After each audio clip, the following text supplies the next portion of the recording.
karena kan kantornya berdekatan dengan Mabes Polri ya. Itu kemudian membuat story di Instagram ya.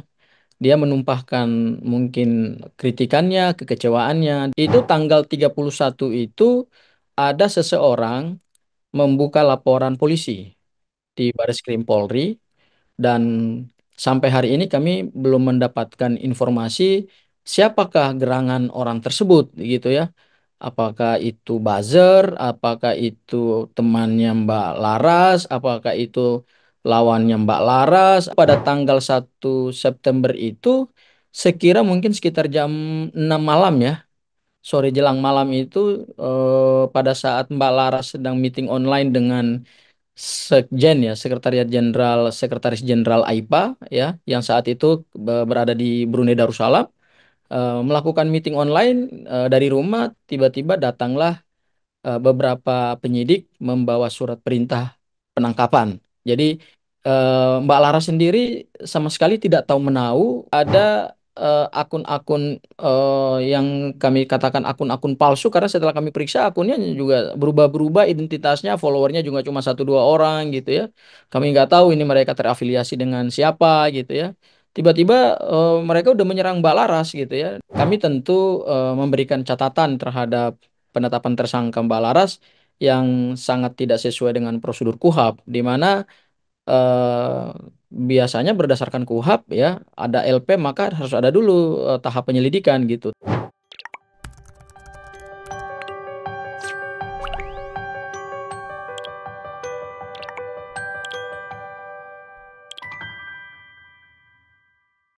Halo Tribuners, kembali dengan On Focus Tribun News bersama saya, Apvia Bili.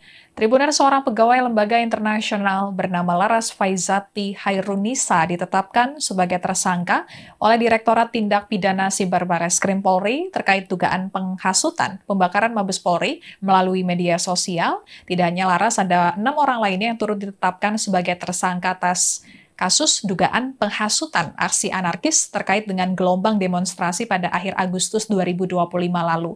Laras dikenal sebagai sosok muda yang memiliki rekam jejak profesional yang cukup mengesankan di kancah internasional.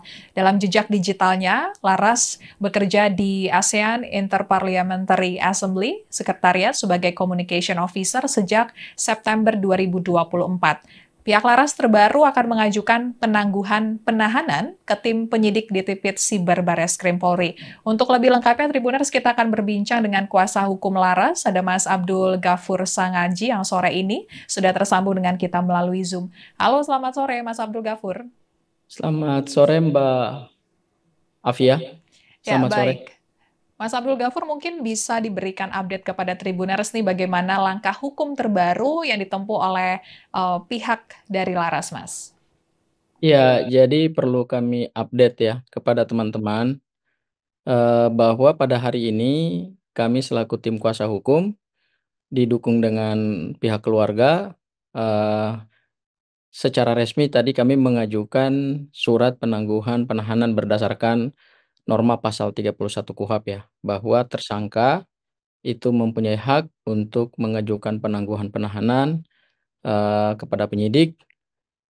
Dan tadi pada saat kami bertemu dengan penyidik yang menangani perkaranya Mbak Laras, itu kemudian mempelajari surat permohonan penangguhan penahanan, dan tadi ada beberapa hal yang direview oleh penyidik, sehingga kami sangat berterima kasih sekali hari ini bahwa penyidik sangat sangat welcome gitu ya, sangat terbuka untuk menerima surat permohonan penangguhan penahanan, dan tadi memang belum diterima oleh penyidik, hanya tadi ada beberapa catatan untuk kami review, sehingga nanti di hari Selasa minggu depan itu rencananya kami akan mengajukan secara resmi, karena tadi sudah ada pembukaan komunikasi dengan penyidik dan sudah direview oleh penyidik. Gitu, Mbak. Oke, baik Mas. Mungkin bisa dijelaskan lebih rinci ya Mas. Ya, ini apa yang dilakukan Mbak Laras belakangan sebelum akhirnya ditetapkan sebagai tersangka, Mas? Oh iya, saya mau menjelaskan kronologis peristiwa hukumnya ya Mbak Fia ya. Jadi pada tanggal 28 itu kan ada demo besar-besaran ya.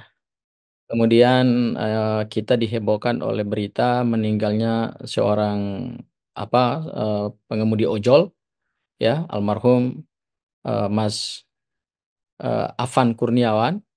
Kemudian di tanggal 29 itu kan beritanya begitu viral se-Indonesia ya, sehingga menimbulkan aksi demonstrasi yang tereskalasi secara masif di beberapa titik di Jakarta dan itu juga terjadi juga di beberapa daerah di Indonesia. Nah, pada tanggal 29 itu sekira mungkin sore hari ya, sekira sore hari, Mbak Laras ini, dari kantor AIPA ASEAN, sekretariat ASEAN, karena kan kantornya berdekatan dengan Mabes Polri ya, itu kemudian membuat story di Instagram ya. Dia menumpahkan mungkin kritikannya, kekecewaannya, dan itu personal ya, tidak mengatasnamakan lembaga AIPA ASEAN ya, karena itu kan lembaga internasional ya, dilakukan secara pribadi dan, kata-katanya itu memang, ditulis dalam bahasa Inggris yang dinilai oleh penyidik itu ada nuansa atau ada unsur dugaan tindak pidana penghasutan gitu ya.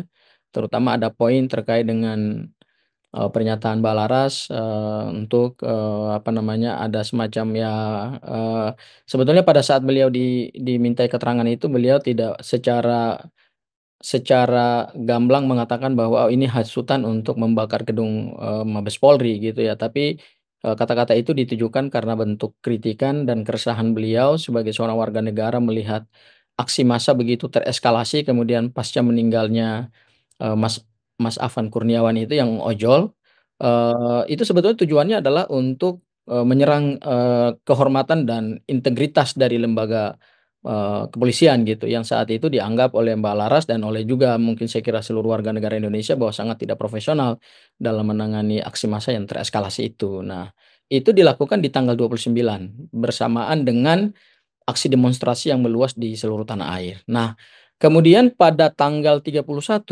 berdasarkan surat penetapan tersangka dan surat perintah penangkapan serta surat penetapan penahanan, perintah penahanan oleh penyidik Bareskrim Polri, itu tanggal 31 itu ada seseorang membuka laporan polisi di Bareskrim Polri dan sampai hari ini kami belum mendapatkan informasi siapakah gerangan orang tersebut gitu ya. Apakah itu buzzer, apakah itu temannya Mbak Laras, apakah itu lawannya Mbak Laras, apakah itu media, apakah itu demonstran, apakah itu siapa, itu yang sampai hari ini kita nggak tahu. Ya, jadi memang Bareskrim Polri kami hargai ya, kami menghargai, sikap dari Bareskrim Polri yang sampai hari ini tidak mau membuka identitas dari pelapor ya.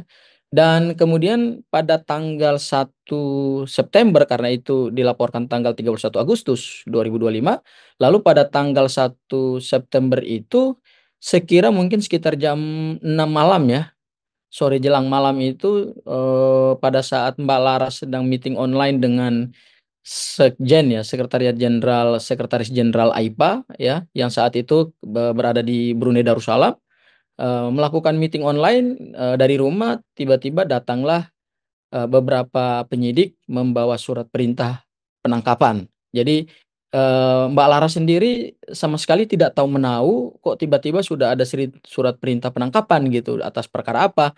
Nah, ternyata dijelaskan oleh penyidik bahwa atas postingan dia tanggal 29 Agustus itu, kemudian tanggal 31 ada yang membuka laporan dan 1 hari setelah LP naik itu dilakukan 2 hal sekaligus, yaitu status Mbak Laras sudah dinaikkan, menjadi tersangka ya, kemudian pada saat yang bersamaan tanggal 1 September itu juga penyidik, Bareskrim Polri langsung melakukan upaya paksa, berupa perintah penangkapan terhadap Mbak Laras ya. Dan pada saat, Mbak Laras ditahan itu, kami selaku kuasa hukum baru dihubungi gitu ya. Kebetulan, tantenya Mbak Laras itu kan teman teman apa, sahabat saya lah ya, sahabat saya menghubungi saya, karena tidak bisa dilakukan, pemeriksaan oleh penyidik Bareskrim Polri kalau tidak didampingi oleh kuasa hukum, karena ancaman pidana pasal-pasal yang diterapkan itu semua adalah di atas 5 tahun penjara gitu, sehingga berdasarkan KUHP memang harus didampingi oleh kuasa hukum. Dan kami melakukan pemeriksaan itu, mungkin sekitar jam 10 malam ya, dan selesai sekitar jam setengah 4 subuh, seperti itu, Mbak. Oke, jadi itu langsung dilakukan penangkapan saat Senin malam ya, Mas, ya? Iya, jadi hari Minggu dibuka laporan. hari Senin itu langsung penetapan tersangka dan hari Senin itu pula langsung dilakukan jemput paksa berupa perintah penangkapan.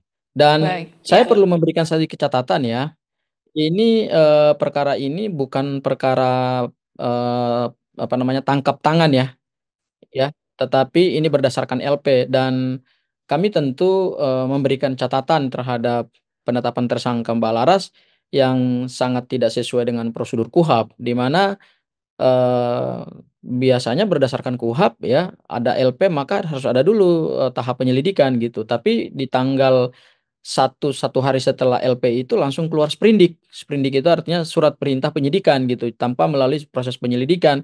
Sehingga pada saat saya mendampingi Mbak Laras diperiksa di Bareskrim Polri itu saya bertanya, apakah Mbak Laras ini pernah nggak dimintai klarifikasi gitu terkait dengan perkara yang sedang dituduhkan kepada Mbak Laras dan jawaban dari Bareskrim, tidak ada klarifikasi di tahap, sebelumnya gitu. Jadi ini laporan langsung tahap penyidikan. Saya kira ini, menjadi catatan juga ya buat Bareskrim Polri, satu lembaga yang tentu sangat kita harapkan sebagai institusi penegak hukum, seharusnya kan ketika menerima laporan polisi, naikkan dulu tahap penyelidikan, minta klarifikasi Mbak Laras, kemudian setelah Mbak Lara memberikan klarifikasi, kalau ditemukan ada unsur dugaan tindak pidana, baru kemudian naik tahap penyidikan, baru penetapan tersangka, baru penangkapan, baru penahanan. Tapi ada sesuatu yang dilompati oleh penyidik Bareskrim Polri, yaitu dari LP langsung naik tahap penyidikan. Itu mungkin catatan kami terhadap penyidik Bareskrim Polri, Oke, Mbak. baik.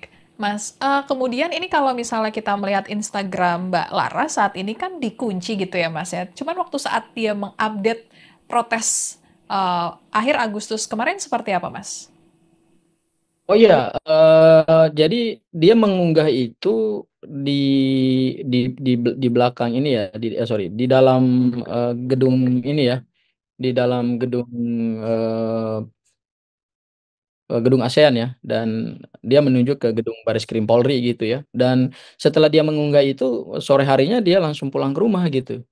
Ya, jadi dia tidak ikut demonstrasi, dia bukan aktivis politik, dia bukan, eee terhubung dengan organisasi politik atau organisasi partai gitu, atau ormas manapun gitu. Dia hanya seorang pekerja profesional gitu, yang seperti tadi katakan oleh Mbak, dia kerja di AIPA, itu asosiasi, parlemen se-ASEAN gitu ya, dan dia sangat profesional gitu. Saya bertemu dengan seorang anak muda yang punya apa, jejak pergaulan internasional yang bagus gitu ya.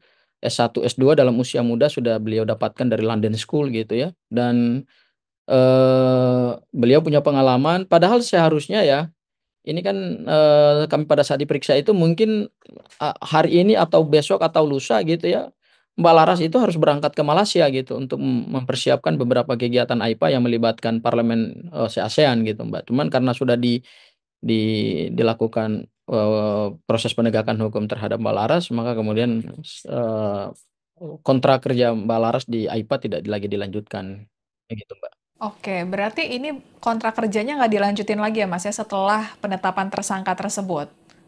Iya, jadi pada hari Selasa ya, jadi satu hari setelah ditangkap, itu kemudian, kami dampingi lagi ke Bareskrim Polri dan saat itu datang, teman-teman dari AIPA ya, membawa, surat dari Sekjen AIPA yang, notabene adalah seorang warga negara Brunei Darussalam gitu ya.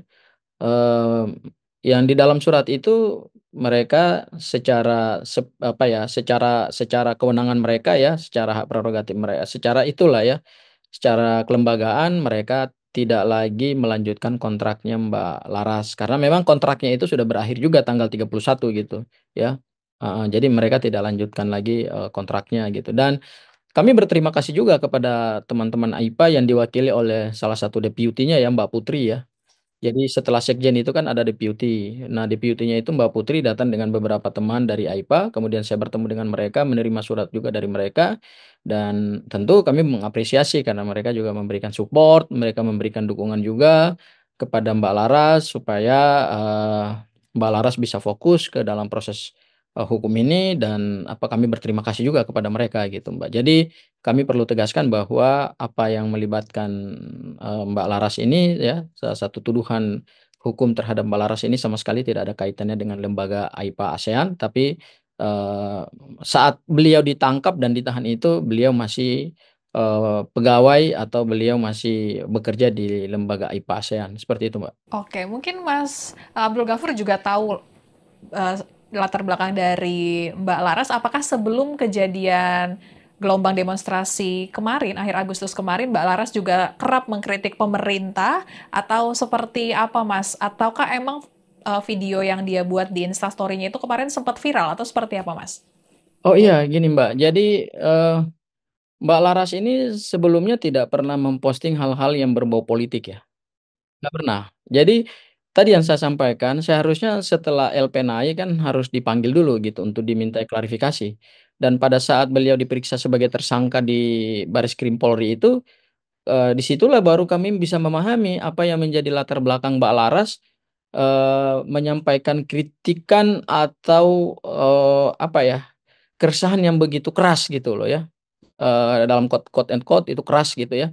Baru bisa kami pahami saat itu gitu bahwa ternyata beliau tidak didorong oleh rasa amarah untuk eh, memancing apa namanya kebencian terhadap lembaga kepolisian atau juga apa namanya melakukan mobilisasi massa, enggak, hanya karena spontan ya. Jadi itu memang kritikan yang muncul secara spontanitas pada saat Mbak Laras mengikuti perkembangan situasi dalam negeri gitu ya, terutama di Jakarta dan di beberapa kota-kota besar yang aksi massanya terekskalasi dengan luar biasa itu, kemudian secara spontan Mbak Laras kemudian mengunggah beberapa story di Instagram. Nah, itu yang pertama. Yang kedua, pada saat beliau mengunggah story Instagram itu kemudian masuklah beberapa akun buzzer ya, yang kami juga nggak tahu siapa akunnya gitu, yang kemudian melakukan reposting, jadi akhirnya jadi viral gitu ya, dan tiba-tiba 2 hari kemudian sudah naik laporan polisi gitu. Jadi memang ada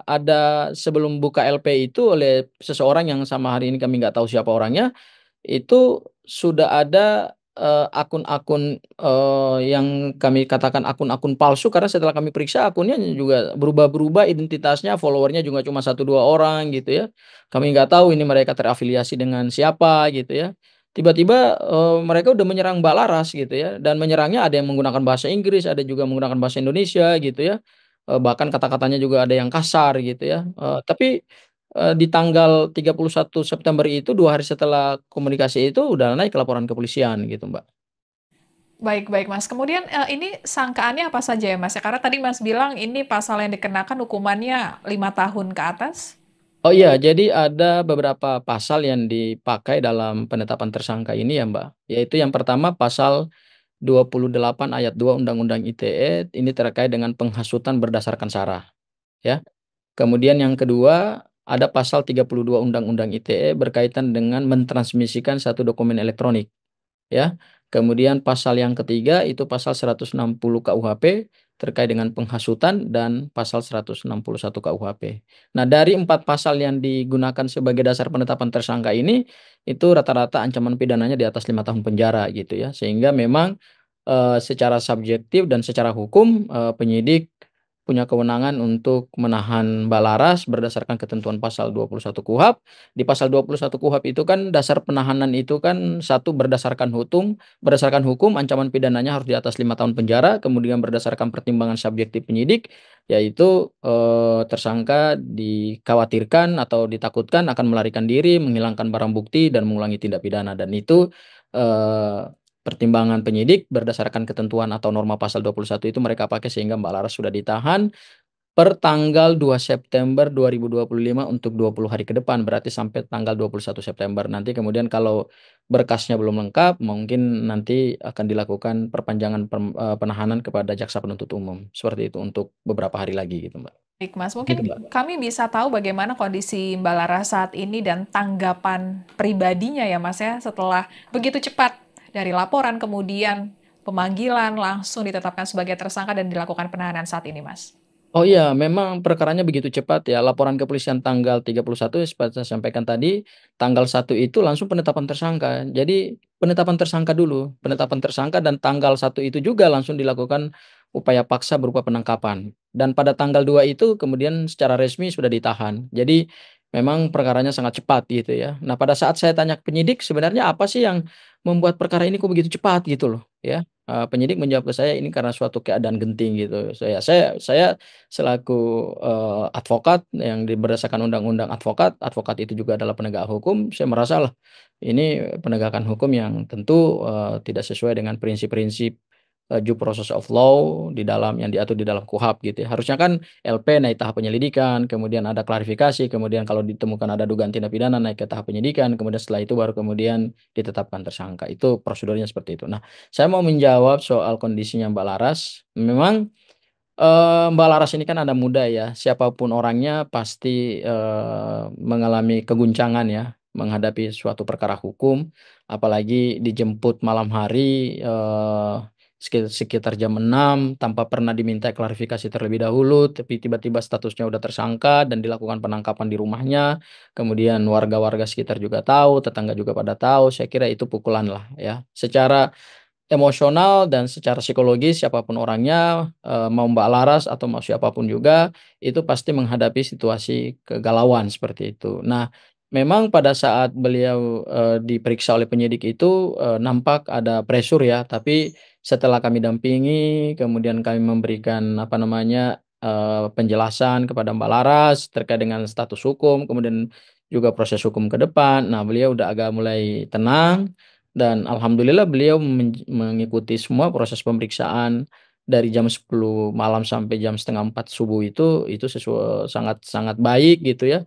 bahkan kami sempat juga ketawa-ketawa dengan penyidik ya, ditawarin makan, ditawarin minum, kami sangat appreciate penyidik gitu ya, dan tadi kami, besuk ya setelah tanggal 2 ditahan secara resmi, bersama keluarga juga, ada ibunya, ada teman-temannya juga, teman kuliah, kemudian ada juga teman kantornya gitu ya. Mbak Laras alhamdulillah sudah tidak lagi tertekan secara psikologis karena saya sampaikan ke Mbak Laras begini, "Mbak Laras, perkara kamu ini nggak usah terlalu malu lah. Ini kan bukan perkara pidana umum seperti, Mbak Laras mencuri, menipu, tapi ini kan satu perkara yang secara politik apa namanya, menjadi atensi negara dan kamu sebagai seorang warga negara yang cerdas, yang pinter, yang punya kompetensi, hanya karena menyampaikan satu pemikiran melalui Instagram, story Instagram, kemudian ditetapkan sebagai tersangka. Saya kira itu nggak ada masalah gitu ya. Sebagai seorang anak muda gitu ya, kamu ditahan hari ini bukan karena perbuatan, tanganmu, atau ucapanmu, tapi karena otakmu yang bekerja sehingga keluarlah kritikan-kritikan itu, sehingga itu oleh negara dianggap, sebagai suatu, perbuatan menghasut dan, alhamdulillah sudah lebih tenang hari ini, Mbak. Saya Oke, pikir jadi nanti sampai heeh, seterusnya juga akan lebih tenang gitu. jadi tidak ada ya, Mas, ya, pengumpulan massa untuk melakukan pembakaran atau apapun tidak ada ya, Mas, ya? Oh iya, Mbak, kami memang sedang mendalami fakta ya, pada saat konferensi Baris Krim Polri itu kan ada fakta yang mereka tampilkan bahwa di satu satu screen itu ada pernyataannya Mbak Laras atau story Instagram-nya Mbak Laras yang menunjuk ke arah Mabes Polri yang ada kata-kata membakar itu. Kemudian di screen sebelahnya lagi itu kan ada aksi massa ya, berupa menggeruduk Bareskrim gitu ya. Nah, ini kami perlu mendalami apakah aksi menggeruduk Bareskrim itu ada hubungannya nggak dengan postingan Mbak Laras ya, karena, yang diposting oleh Mbak Laras itu kan kata-katanya mungkin yang dianggap pidana itu karena menunjuk ke gedung, Mabes Polri kemudian ada kata-kata membakar, itu dianggap sebagai, penghasutan. Tapi sampai hari ini saya pikir kalau kita lihat faktanya kan nggak ada yang dibakar oleh massa gitu ya, nggak ada timbul dampak, nggak ada timbul korban gitu ya. Memang ada yang menggeruduk quote and quote ada yang menggeruduk gedung Bareskrim dan gedung Mabes gitu, tapi kita kan nggak tahu gitu, itu apakah masa itu dilakukan setelah atau sesudah, postingan Mbak Laras apa enggak, dan apakah ada hubungannya nggak dengan postingan Mbak Laras? Karena gini, ini kan pasal-pasal yang dipakai ini kan pasal penghasutan ya, penghasutan itu kan berarti ada 3 unsur utama, yaitu ada yang menghasut, ada yang terhasut, dan kemudian orang yang terhasut itu melakukan suatu perbuatan pelanggaran hukum. Ya.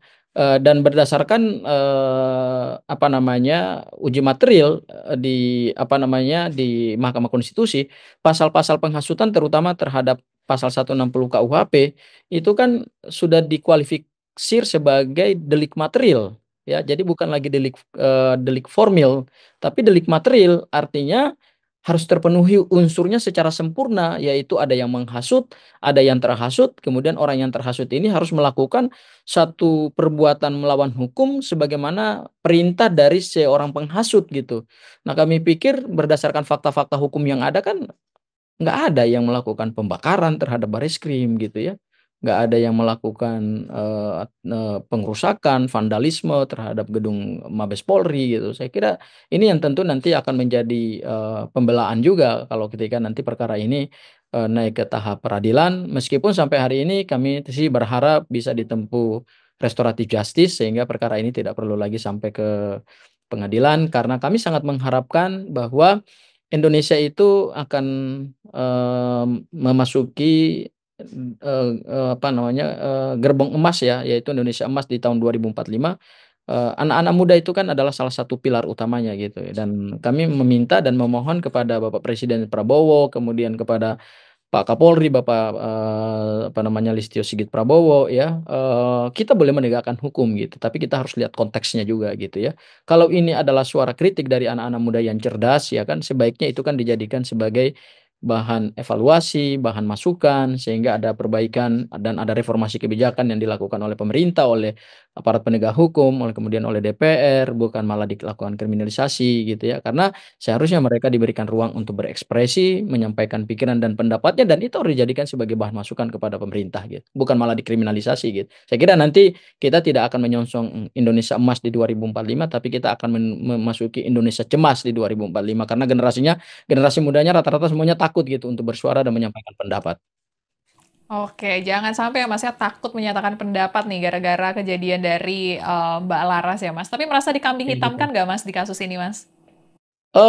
Kami tidak secara secara gamblang menyatakan Mbak Laras dijadikan sebagai kambing hitam ya, tidak ya. Karena, ini kan suara-suara yang menyampaikan kritik kepada publik itu kan juga masif ya, dilakukan oleh banyak pihak gitu ya.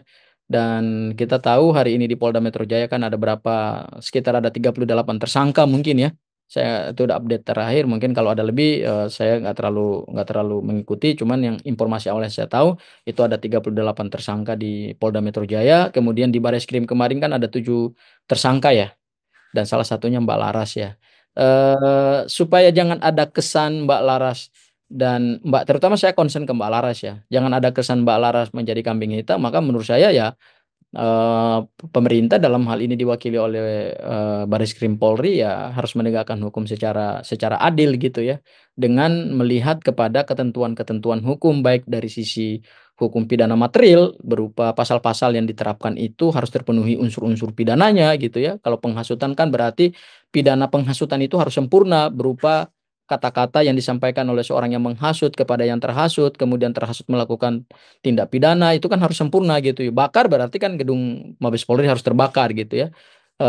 Kemudian yang kedua dari sisi hukum pidana formil, ya kami memohon jangan sampai lagi ke depan ya, ada anak bangsa, ada generasi muda cerdas seperti Mbak Laras, ya mungkin juga ada generasi-generasi muda yang lain, jangan lagi dilakukan kriminalisasi, begitu terbit LP tapi tidak pernah dilakukan klarifikasi, tidak pernah ada tahap penyelidikan, tapi langsung tahap penyidikan. Saya kira ini perlu menjadi catatan buat Bareskrim Polri dan Mabes Polri gitu Mas, supaya penegakan hukum kita sesuai dengan asas-asas hukum, acara yang diatur di dalam, Kitab Undang-Undang Hukum Acara Pidana (KUHP), pidana formil kita, bahwa kita ini menganut, sistem, hukum pidana formil yaitu, due process of law ya. Jadi semua harus sesuai hukum, semua by law gitu, jangan karena ada suatu kegentingan memaksa secara politik kemudian, asas-asas hukum ditabrak, ketentuan-ketentuan hukum acara formil di dalam KUHP ditabrak gitu. Itu Mbak yang bisa saya sampaikan.